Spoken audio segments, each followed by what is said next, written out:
Bonsoir à toutes et à tous, bienvenue dans Libre Ensemble, votre rendez-vous de la laïcité.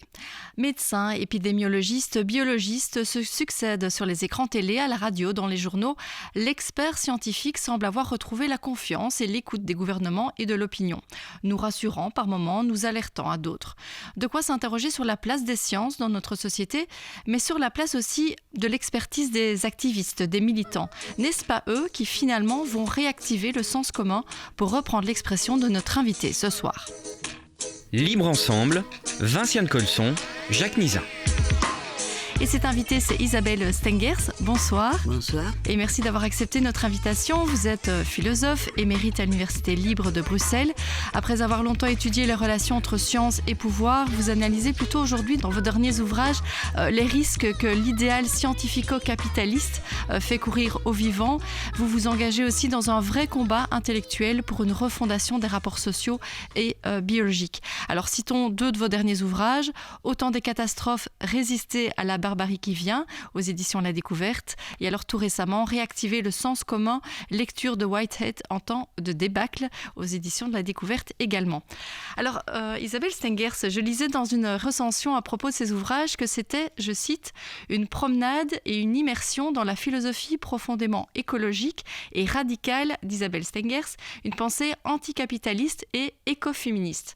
Alors, écologique, radicale, anticapitaliste, écoféministe, ce sont des termes qui vous qualifie bien, vous trouvez ? Disons que ça qualifie ce que l'époque a fait de moi, puisque j'ai commencé d'abord comme chimiste ici à l'ULB, et puis comme philosophe, mais je me destinais à la philosophie des sciences. Et c'est au fond en ce siècle que je me suis rendu compte que, aussi élargissante que j'avais conçu mon approche des sciences, non, il s'agissait de l'élargir et donc de la radicaliser encore. C'est-à-dire qu'on ne peut pas ignorer ce qui aujourd'hui est à l'œuvre, c'est-à-dire non seulement les désastres écologiques, mais aussi les relations longues entre ces désastres et notre rapport à la Terre et notre héritage colonial, parce que c'est la colonisation qui nous a menés à envahir la Terre et pas seulement à faire des dégâts en Europe. Donc il y avait là un ensemble de données qu'il s'agissait de tisser et de raccorder à ce que j'avais déjà fait, parce qu'il ne s'agit pas de me convertir à une mode nouvelle, mais d'aller progressivement en réarticulant des thèmes que je connais à cette ouverture qui leur demande d'aller plus loin. On va parler de ce monde et de cette société qui évolue beaucoup aujourd'hui. Mais je voulais d'abord commencer par justement ce rôle des experts. Je le disais en introduction, on n'a jamais vu autant de médecins, d'épidémiologistes, de biologistes sur les plateaux télé. Alors, est-ce que on assiste à un retour en grâce de la science, finalement, un retour de la confiance envers les scientifiques, à opposer peut-être à la méfiance vis-à-vis des autorités politiques ? Je crois qu'on vit une période exceptionnelle, effectivement, et les politiques n'ont que les experts et l'ordre public aussi, le ministère de l'Intérieur, comme interlocuteur pour leur dire quoi faire.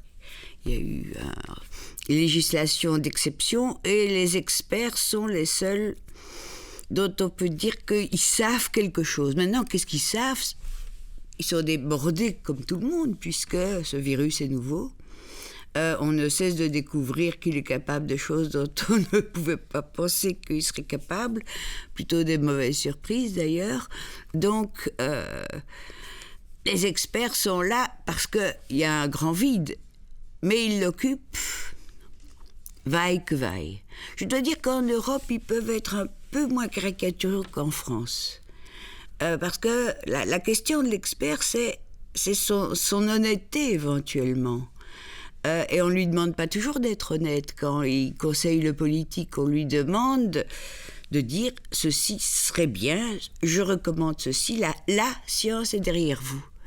Et donc vient la science.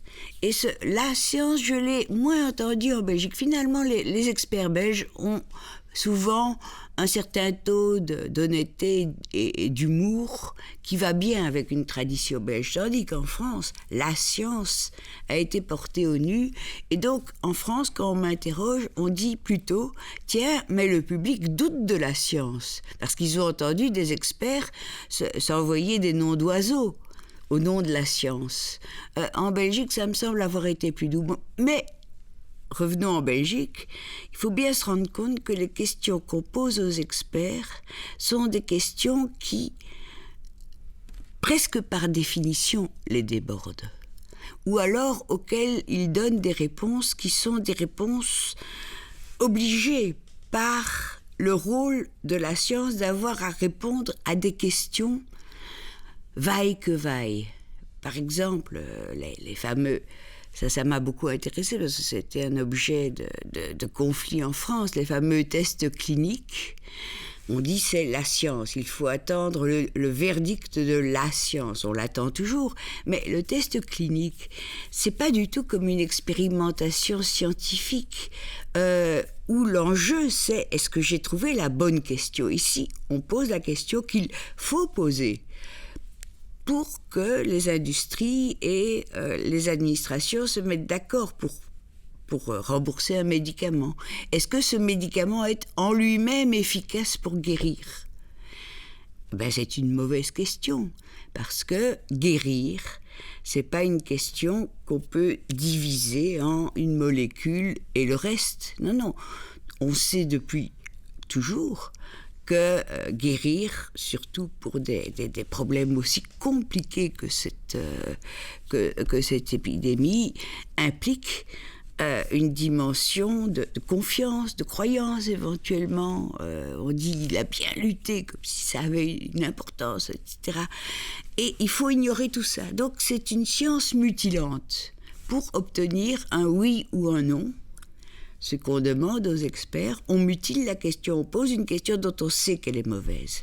C'est pas toujours le cas. Les épidémiologues, eux, ils font des modèles. Mais ils savent qu'il suffit d'un peu changer les paramètres du modèle pour obtenir une autre histoire. Au fond, c'est un modèle épidémiologique, c'est une matrice qui donne des tas d'histoires selon la manière dont on ajuste les paramètres. Donc chacun vient avec ce qu'il peut. Et je crois que c'est une très bonne idée que le public soit confronté avec le fait que la science, justement, ne devrait pas être nommée comme telle. Il y a des sciences dont on peut attendre plus ou moins, et en tout cas ne pas leur imposer de mauvaises questions. Et dire aussi que le doute fait partie du processus scientifique, par exemple. Oui, mais il y a des tas de doutes différents. Par exemple... comment est-ce qu'on guérit ? Comment aider à guérir, surtout, si le corps confiant est dans la course ? Comment aider à guérir ?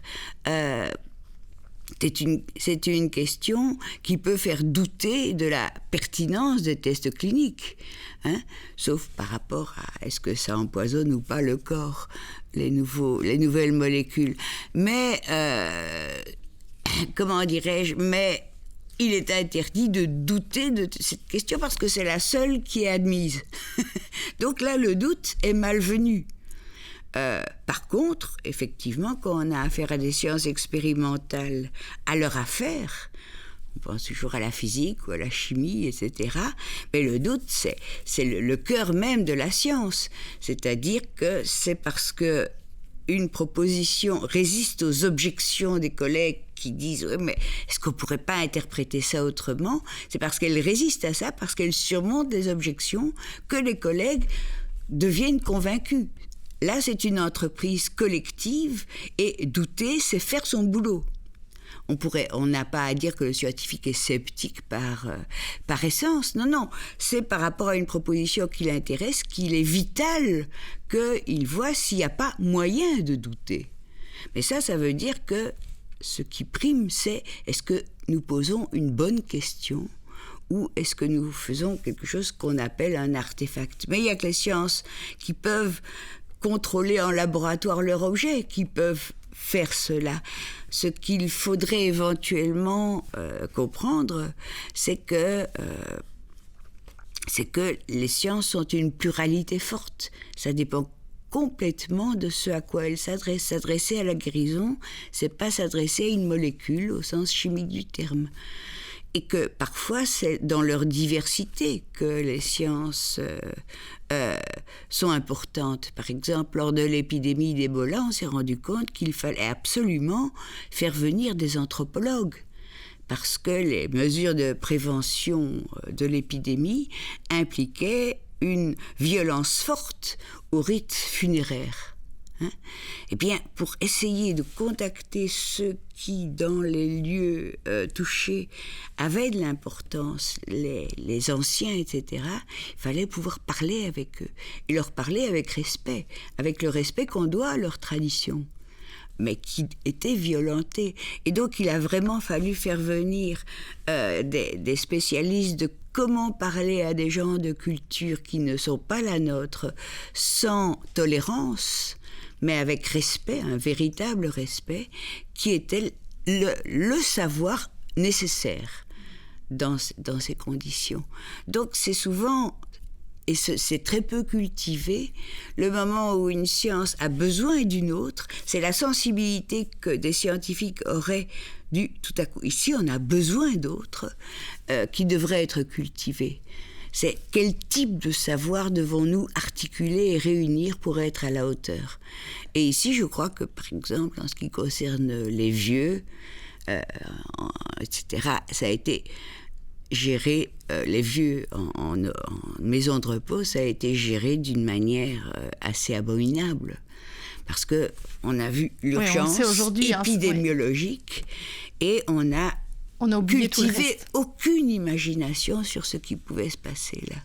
Et l'importance de l'imagination, c'est quelque chose que vous relevez plusieurs fois dans votre dernier livre sur le fait de réactiver le sens commun. Alors déjà, je voulais vous demander, qu'est-ce que vous entendez, vous, par sens commun ? Qu'est-ce que c'est finalement le sens commun ? Le sens commun, il n'y a pas de très bonne définition parce que il y a beaucoup de philosophes qui l'ont défini et souvent les scientifiques l'emploient d'ailleurs comme le bon sens, comme ce contre quoi la science, non pas lutte, mais ce dont elle se dégage. Par exemple, Einstein va contre le sens commun. Tous nous aurions dit que deux événements distants peuvent être définis comme simultanés. Einstein a brisé le sens commun. Ouais, en fait, je veux dire, c'est très curieux parce que c'était une question que les humains se posaient très peu avant Einstein parce qu'ils n'envisageaient pas des distances pareilles et des moyens de communication par la lumière. Normalement, un événement était simultané par rapport effectivement c'était les astronomes qui pouvaient parler de ça. Donc, le sens commun, tout à coup, se voit chargé de convictions qui représentaient les pratiques des astronomes auparavant. Donc, on n'est pas très aimable vers le sens commun. Moi, ce qui m'intéresse, c'est faire sens en commun. C'est-à-dire cette idée qu'un collectif, une communauté, voire même on pourrait dire une civilisation, si elle est vivante, peut faire sens en commun quand on accepte les questions les uns des autres dans toute leur diversité. Et donc, qu'on cultive l'imagination je pense ainsi, mais je peux comprendre que l'autre pense autrement, sans le juger, sans argumenter, mais en trouvant des solutions qui viennent de cette diversité ou des propositions qui viennent de cette diversité. Par exemple, je l'ai dit ici, quand les scientifiques qui disent « je peux régler cette affaire parce que j'ai la science qui s'y rapporte », eh bien, ils manquent de sens commun. Ils n'ont pas été rendus sensibles à toutes les autres questions, à tous les autres types d'intérêts que la même situation pouvait susciter. Au labo, on n'en a pas besoin parce que le labo est fait pour poser un certain type de questions. Donc les expérimentateurs ne rencontrent à peu près que des gens qui partagent leurs priorités, leurs intérêts, leurs critères de valeur. La valeur, c'est d'obtenir une réponse qui tienne face aux objections.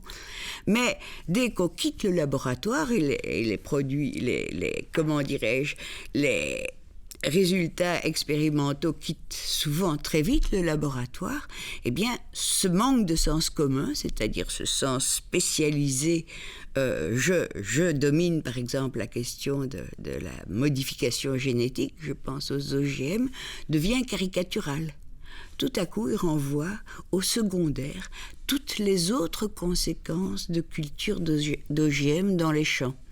Donc, le sens commun, faire sens en commun, ça se cultive. Et nous ne savons plus cultiver le sens commun. Mais, parce que vous donniez l'exemple justement des OGM et c'est vrai que pour vous, les activistes, je n'utilise pas le mot militant parce que je sais que vous préférez le mot activiste, les activistes anti-OGM sont vraiment un exemple de sens commun, d'un exemple d'activistes qui ont réussi à réactiver ce sens commun. Alors pourquoi justement, eux, qu'est-ce qu'ils ont fait de particulier qui fait que ça a réussi et qu'ils ont réussi à faire ce sens commun ?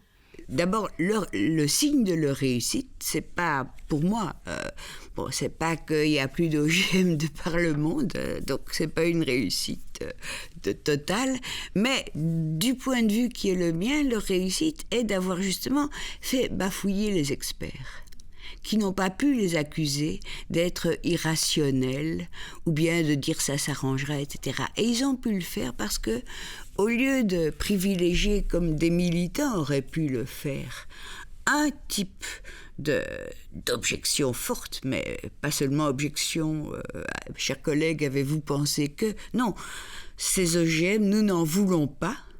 Au lieu de privilégier un type d'argument qui justifierait qu'on ne le veuille pas, ils se sont rendus sensibles à ce qui allait arriver aux paysans, à ce qui allait arriver aux droits de propriété intellectuelle, c'est-à-dire aux brevets. Ils se sont rendus sensibles à la question des résistances, des mauvaises herbes qui gagneraient de la résistance.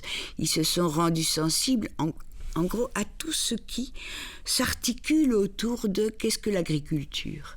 Et au fond, l'une des choses qu'ils ont produites, c'est cet intérêt nouveau pour d'autres formes d'agriculture, l'agroécologie ou des choses pareilles. Ils ont créé un intérêt de beaucoup de citoyens envers quelque chose qui, pour eux, jusque-là, allait de soi. Oui, ils savaient que les légumes perdaient leur goût, etc. Mais enfin, on est habitué depuis que je suis née, les légumes perdent leur goût, etc. Tout à coup, il y avait matière à penser, et pas seulement à dire ça avait meilleur goût avant, mais aujourd'hui, ça se conserve mieux. Non, il y avait vraiment matière à penser, mais quelle agriculture voulons-nous ?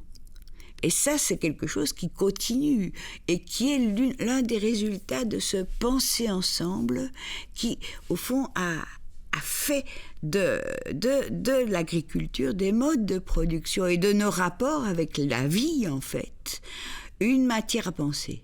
Et une matière à penser où des priorités divergentes se rencontrent et se respectent. Alors, pendant le confinement, il y a eu beaucoup d'initiatives, de cartes blanches, de gens qui disaient, voilà, on veut repenser le monde d'après, un monde qui sera différent, et on voit... là, depuis quelques semaines, on voit depuis le début du déconfinement qu'on a vite oublié ces belles paroles, ces belles idées. On est vite revenu au monde d'avant, à l'anormal, comme certains l'appellent. Comment est-ce qu'on pourrait s'inspirer justement de ce qui a été fait par ces activistes anti-OGM pour repenser ce monde différemment ? Les activistes n'ont pas oublié. Et s'ils n'étaient pas hyper optimistes, ils savaient, moi-même, je pouvais le prévoir que la relance de la croissance serait la première priorité. Aujourd'hui est un peu entravé parce que le virus continue à circuler. Le problème n'est malheureusement, parce que personne n'espère ce virus, n'est malheureusement... Enfin, si un changement intéressant doit avoir lieu, ça doit avoir lieu avec les puissances d'imagination positive des gens. Quelle agriculture voulons-nous ? Et pas comment nous protéger contre un virus. Donc... Il faut penser la question différemment, peut-être. Donc, il faut poser le problème différemment. Il faut poser le problème et éventuellement entretenir cultiver ces imaginations qui ont pu venir à certains. Et pas dire « Oh, on attendait le miracle », que tout le monde dirait « On ne reprend rien ». Mais évidemment que ce miracle ne s'est pas produit. Mais dire « On est déçu » et leur enterrer la nouveauté des idées et des besoins et des protestations qui sont venues dans la tête de ceux qui ont eu le temps de penser, l'enterrer et dire « Ben voilà, c'est fini, on va fermer la parenthèse et recommencer comme avant ». Non, là, c'est dire le mot de trop. Non, on va continuer. On va continuer parce qu'on n'a pas le choix. Parce que derrière les épidémies, et ce ne sera pas la dernière, il y a aussi le trouble climatique, qui est aussi une des choses qui m'a menée à élargir et à radicaliser mes idées. Ça, il ne passera pas. Il va en s'aggravant. Il continue son petit bonhomme de chemin, ou son très bruyant et très désastreux bonhomme de chemin.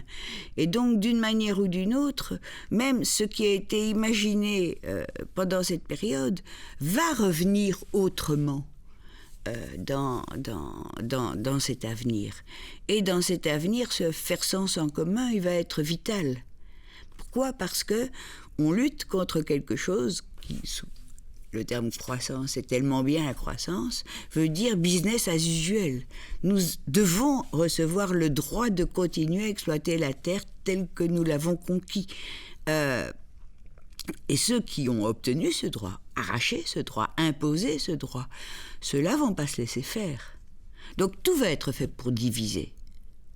Tout va être fait pour faire que les mesures à prendre ne mettent pas en danger la croissance. Mais quand on dit ne mettent pas en danger la croissance, on ouvre vraiment la boîte à toutes les compromissions et tous les mensonges possibles.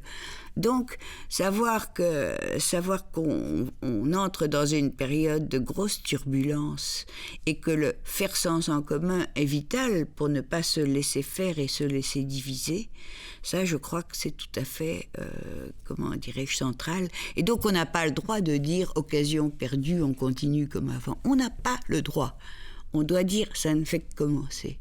Notamment parce que on n'a pas le droit, c'est aussi une manière peut-être de donner un peu d'espoir à la jeunesse, par exemple, aux jeunes qui sont là et à qui on a un peu l'impression parfois qu'on ne transmet que du désespoir. Rien ne va, c'est crise sur crise, on parle de collapse, est-ce que c'est pas finalement une réponse à apporter aux jeunes, le fait de faire sens en commun? On n'a pas de réponse simple à leur apporter, parce que le fait est que moi je vais mourir, je ne verrai pas le pire. Eux vont le voir. Donc eux vont le voir et vont être menacés par toutes les divisions, tout ça. Donc je crois que la manière dont les jeunes ont répondu à la jeune suédoise, Greta Thunberg, c'est profondément à désirer. Et c'est eux qui le font. C'est eux qui trouvent les mots pour dire et qui font porter les mots vers d'autres jeunes. Donc c'est une inconnue de la question. Et je ne crois pas que l'idée n'est pas de leur rassurer pour moi. L'idée est d'essayer de trouver des manières justement de faire sens en commun, qui puissent les aider dans cet avenir. Donc qu'il n'ait pas tout à... Pour moi, ce qui m'a hanté depuis le début du siècle, c'est... Mais non, d'une pipe, ma génération, et et les plus jeunes que moi, vont être haïs par leurs descendants, vont subir un mépris par rapport auquel, et des reproches par rapport auxquels ce qu'ont subi les parents allemands après la Seconde Guerre mondiale ne sera rien. Nous serons la génération la plus haïe et la plus méprisée. Et je retrouve ce ton chez Greta. Vous nous trahissez. Pour qui vous prenez-vous ? Comment osez-vous ? Et justement, je crois que face aux jeunes, Gilles Deleuze, mon philosophe préféré, disait que, contrairement à la culpabilité qui est empoisonnante, on se met au centre de tout quand on dit « je suis coupable ». Par contre, la honte, c'est parfois un très grand motif d'action. Et donc c'est vrai que moi, cette honte de ce que nous avons fait au monde, même si j'étais pas née, même si j'ai rien fait, etc., cette honte, je veux en hériter parce qu'elle fait penser. Elle fait penser et agir. Et je crois que face aux jeunes, ceux qui sont aujourd'hui en état de faire quelque chose, mais des jeunes font quelque chose. Les potagers collectifs, c'est de la politique, ils le savent. Les zones à défendre, c'est de la politique, ils le savent. Oui, tout ce qui est les ZAD, je sais que vous citez souvent les ZAD en France, de Notre-Dame-des-Landes, mais il y en a à Arlon, il y en a à Arlon, il y en a d'autres, et il y a aussi des centres sociaux, donc des squatteurs. Ce sont des réponses qui finalement peuvent toucher, ce sont des réponses très concrètes finalement, et une manière de faire sens en commun très concrète. Et il faut les défendre. Nous, les vieux, il faut défendre le sens important de ce que ces jeunes font là. Ils font des choses qui sont dans l'illégalisme, même parfois, en période d'occupation. Et quelque part, nous sommes en période d'occupation, c'est-à-dire nous sommes occupés par la croissance. En période d'occupation, il faut accepter l'illégalisme. Et donc, je crois que l'une des choses qu'on peut faire, c'est justement montrer aux autorités, aux gardiennes de l'ordre public, que le vent tourne. Et c'est-à-dire que ce qu'on comprend, ceux qu'on défendra, sont plutôt ceux qui, justement, tentent de briser la routine, de briser le business as usual. Oui, parce que pour le moment, justement, les réponses des autorités politiques à ce genre d'initiative, c'est plutôt la répression, c'est plutôt remettre l'ordre public. Est-ce qu'il y a du coup aucune leçon qui sont tirées de ces initiatives, de votre point de vue, de la part des politiques ?